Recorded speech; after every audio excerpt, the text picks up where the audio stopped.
Oh hey, oh hi, hello there. It's Blick ASMR. How we doing?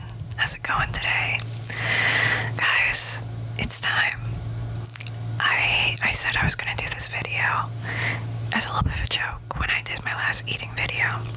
And I decided to make it because I think it is very festive, because here in North America is currently creeping into autumn as of September 22nd. So I am making the apple tier list. So if you can see my screen now, I have quite a few apples.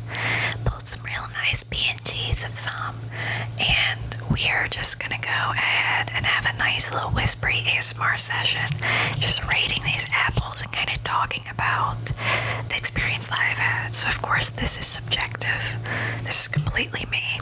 Also, I hope you guys like the office setting in the back here. I'm in my office here. Our office is shared. But yeah, and I hope you like him especially. He's my fave. But yeah, I thought we could just go through. We're gonna rate these apples. We're gonna say, is this good, is this bad, why? And I hope that perhaps through this video, I get some of you to eat more fruit. I'm kidding. But with all of that said, let's get into it and get to the first apple. First apple we got here. Let's bring him to the forefront. So this right here is a Fuji apple, as you can see. Now Fuji, to me, this is like a classic apple that you would see in quite a few things. If you get like a fruit salad, a lot of times it'll have a Fuji apple. I remember being in a hotel room when I was really young, and my stepmother specifically, I've always done this because of her now, but she would go to the store when we were on vacation and just buy fruit and veg, and basically we would stay in the hotel room and eat instead of eating out places, except for like once or twice during a trip.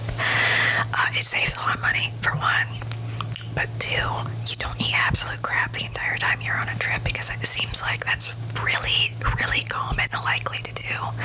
I don't want to eat just like trail mix and like greasy fries the entire time I'm out and about. So I have fond memories of Fuji apples. I would say they're a very solid apple. They are very crisp. I would say they're a very crisp apple. This is like, I feel like this right here is kind of the baseline of what makes a good apple. If it's better than a Fuji, it's fantastic. If it's worse than a Fuji, I don't want it. So I'm gonna give Fuji, considering that assessment right there, a solid B tier. And let's actually make sure that lines up, otherwise I will die. Alright, next is the apple I mentioned last time. I'm not even going to, beat around the bush with this one. It's going in F tier. Red Delicious is the worst thing ever. It tastes like poison. Okay, when people say that there is arsenic in apple seeds, this is exactly the apple I think of. It tastes like poison. It's not good for anything or in anything. Even applesauce. I have made my own applesauce with other apples, and it's even better with other apples than Red Delicious. So it's not even good for applesauce. It sucks. It's the worst. It needs to be eradicated. Anyway, on to the next one. So what we got here is a Pink Lady apple. Now, I've been a big fan of Pink Lady apples for quite a while.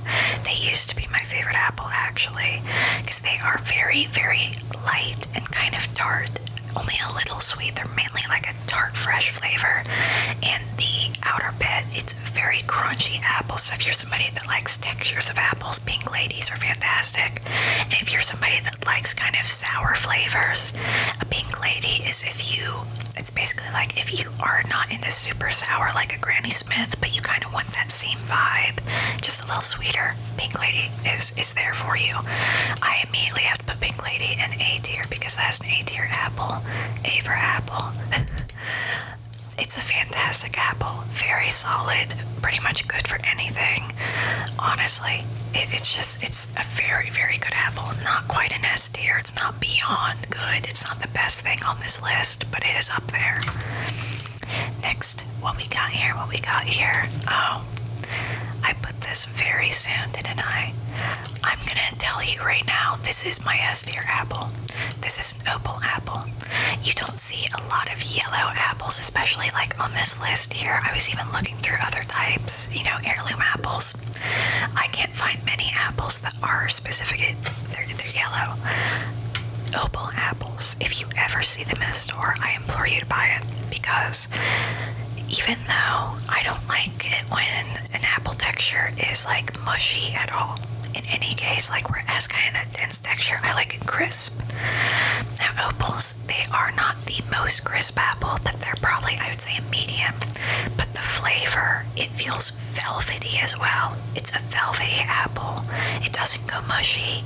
It tastes so incredibly, like it's not even just sweet. It's kind of like if you wanted an apple for dessert, because it has almost a syrupy undertone to it.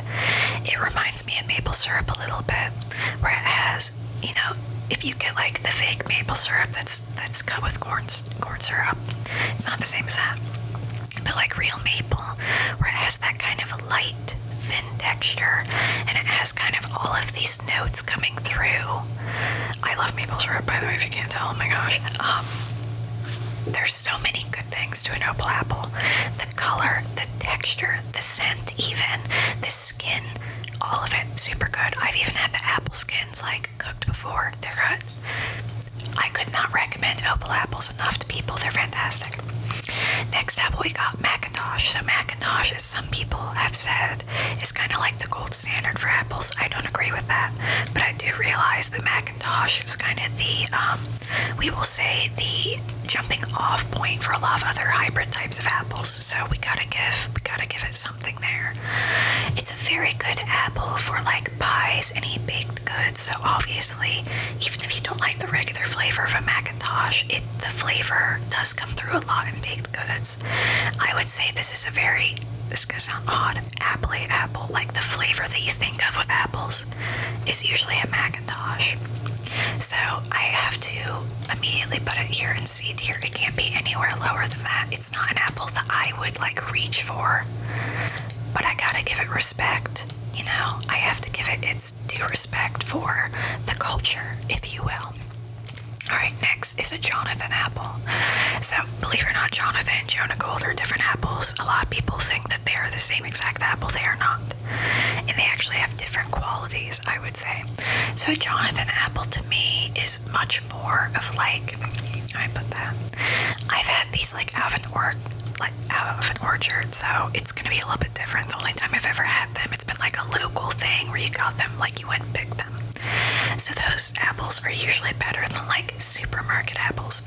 So the Jonathan apples that I had, even though they have a little bit more dense and coarse of a texture, kind of going closer to a Red Delicious, the flavor was so incredibly fresh, and the skin was not waxy like you get with a Red Delicious. But it was very nice skin. It was easy to bite through. It didn't get like stuck or anything or accidentally get like in my teeth. So Jonathan, it was a solid apple. I have to give it a B tier just for that. I'm very picky with my apples, if you can't tell. I'm not, nothing's getting an S tier without deserving it, you know what I mean? Alright, so next one we got here, I believe this is the Jonah Gold, am I correct? Yes. So Jonah Golds are very close to Jonathan apples, but they are not exactly the same, and I have noticed the Jonah Golds, they are a little bit more tangy than Jonathan apples. But pretty much everything I just said in terms of texture and the taste and the skin is pretty much the same for Jonah Golds. It's just that they seem to be, it's not quite sour, but tangy. You know, that kind of top note where it kind of zings you a little bit when you eat it. I guess it would be sour because, like, you know, when it activates your jaw. So Jonah Golds, I would say, I'm going to actually put them same in the B tier. I know they are not the same apple, but they have a lot of the same good apple qualities. They are solid B tier apples. I would reach for them if I were you. Alright, jazz apples. Now, you've probably seen these. If you live in North America, you've seen them in grocery stores a lot. I have never had one from like an actual orchard, going apple picking or anything along those lines, which of course I go apple picking. I am white anyway, but so jazz apples, they're really good, I would say, but they are not the best apple. texture to me. See where Jonathan and Jonah Gold kind of come back through with the skin and the actual overall taste. These tend to be kind of, they're not quite Red Delicious levels of absolute mush, but they're kind of mushy. Like, they're kind of mushy. And the flavor to me wasn't really distinct from other apples. It was like the same thing as like a sweet dango, where it's just, okay, I can tell that you're kind of trying to mix up some hybrid stuff here and it's not working, and I don't know why you sold this. It's not really a good apple. I'm giving it a D tier, actually. I'm not gonna dwell on that. I am sorry to Jazz Apple and its creators, but it's not the best, and I'm not gonna lie to it. Anyway, on to the next. Honey Crisp. Oh, Honey Crisp. Oh, Honey Crisp. A lot of people, favorite apple right here, Honey Crisp. And I gotta say, I completely agree with everybody with the hype around Honey Crisp, because this is the thing. I don't buy it when it's out of season usually. If you buy an in-season Honey Crisp apple here in North America, which around this time is when it's in season, it is this beautiful, beautiful taste and texture and smell and everything. It's like the whole package. There's an entire ambiance to a Honey Crisp if it's in season. You have this skin, which again, it's not the type that gets stuck up and gets very waxy. You bite through it and it's beautiful. If you peel it and if you make apple butter. I make a lot of apple butter, if you can tell. This time of year, I go into it. I go hard on the apple butter. If you get Honey Crisp and make apple butter, these skins are fantastic. You throw some cinnamon on there, some nutmeg, ginger. Ooh, baby, that's good. The skins are good. The actual apple itself, Honey Crisp, the texture, again, is crisp. The name says it all. It tastes sweet like honey. It is crisp. And it has this nice, like, almost hydration factor. Like, there's so much juice to it. You wouldn't even think there would be that much juice in an apple. But it doesn't get messy. It keeps with its texture, too. This Honey Crisp, it's getting an S tier because, honestly, I couldn't really think of a better example of, like, a nice apple. This is one thing. This was something I brought up with my stepmom, actually. When you think of an apple, what type of apple do you think of immediately in your mind's eye? Mine was a Honey Crisp. That is like the epitome of good apple to me. Same with Opal. Those are both my favorite. I will reach for them every day of the week.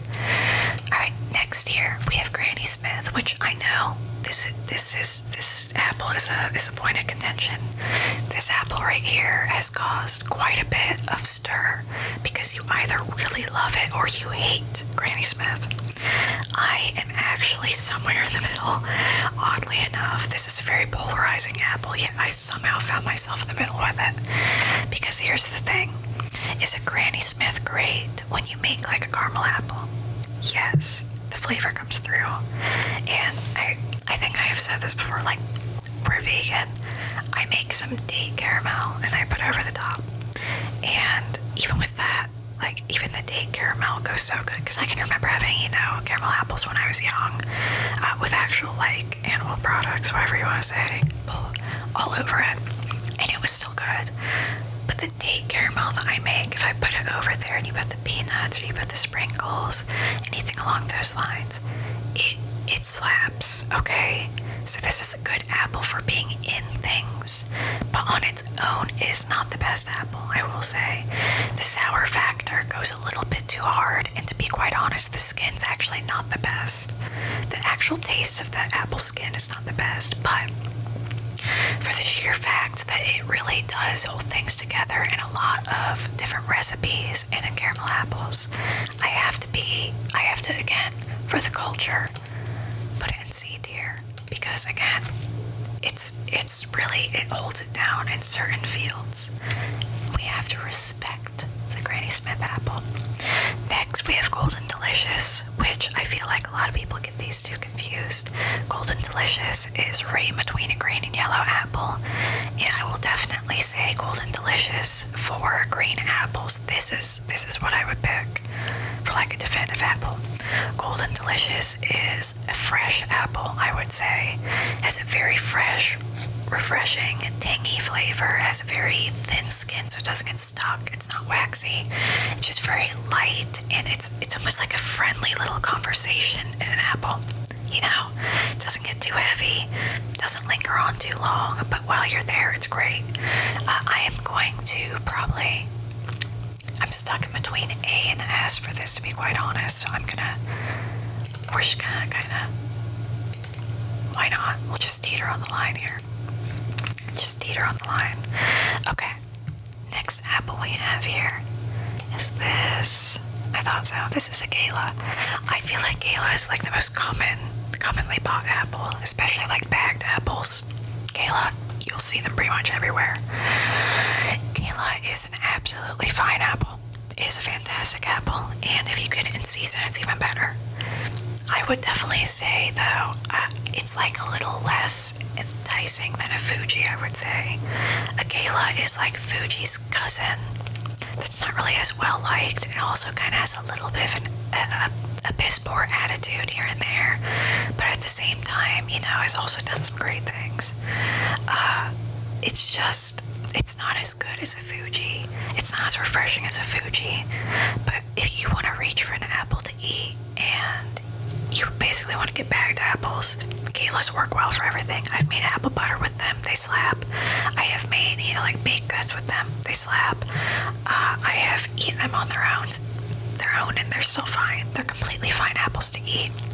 It's almost like a crossroads apple, where it's just, again, I feel like this apple right here, I'm gonna give it right in between B and C, actually, because a gala, I think, deserves this purely because it's not as good as like a Jonathan in season.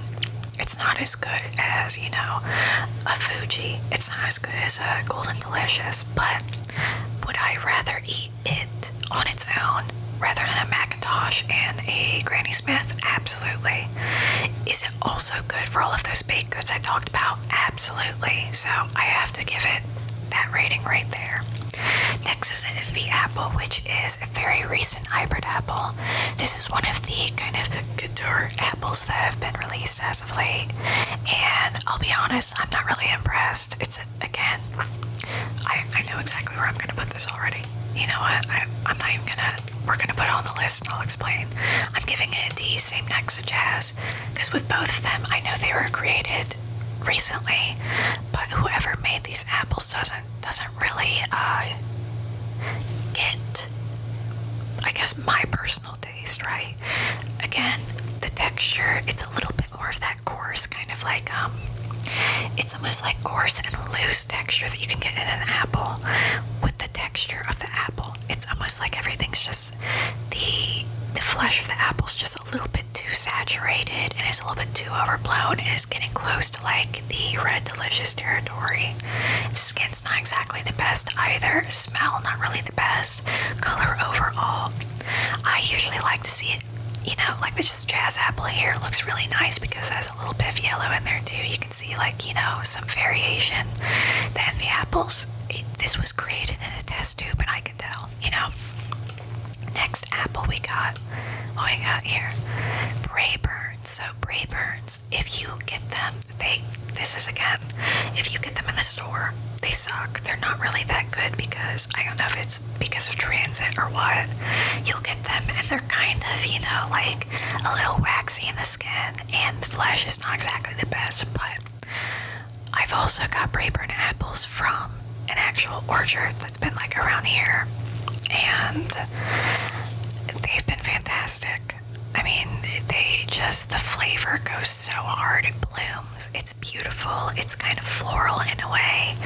So I think the Brayburns, if you got them in the store, you wouldn't like them, but after picking one and actually eating it, it is just a really nice apple to eat on its own. And again, I think with the texture, it'd be really good in like baked goods. I bet it would be good in apple butter. Actually, I have had apple butter made with Brayburns, so I could definitely say this is a really good apple. This is a very, very good apple.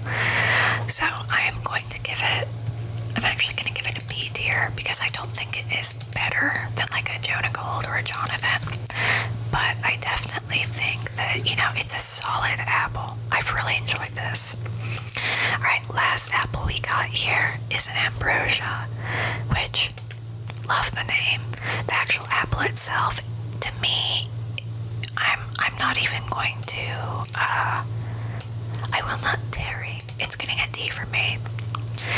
And the only reason is the texture. The look of the apple, that looks like such a good apple, right? That looks really nice. The color, the variation of the color, it's nice and shiny.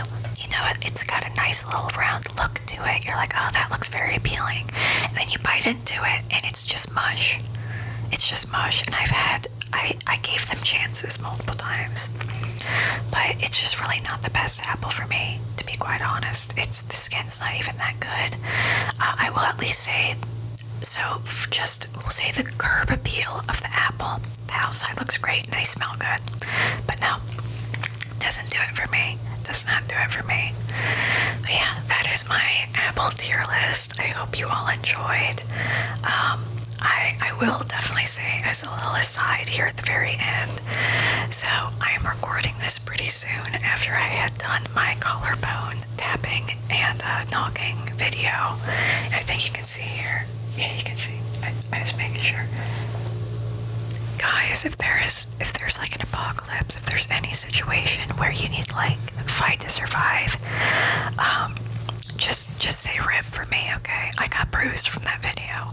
I got bruised and it's not gone away, and it's been like 2 days. Been like 2 days since then. I have like yellowing bruises already. I started bruising the minute after I turned off the camera. I thought that was just irritation. No, I bruised. I beat the crap out of myself without knowing it on my collarbone. I am weak.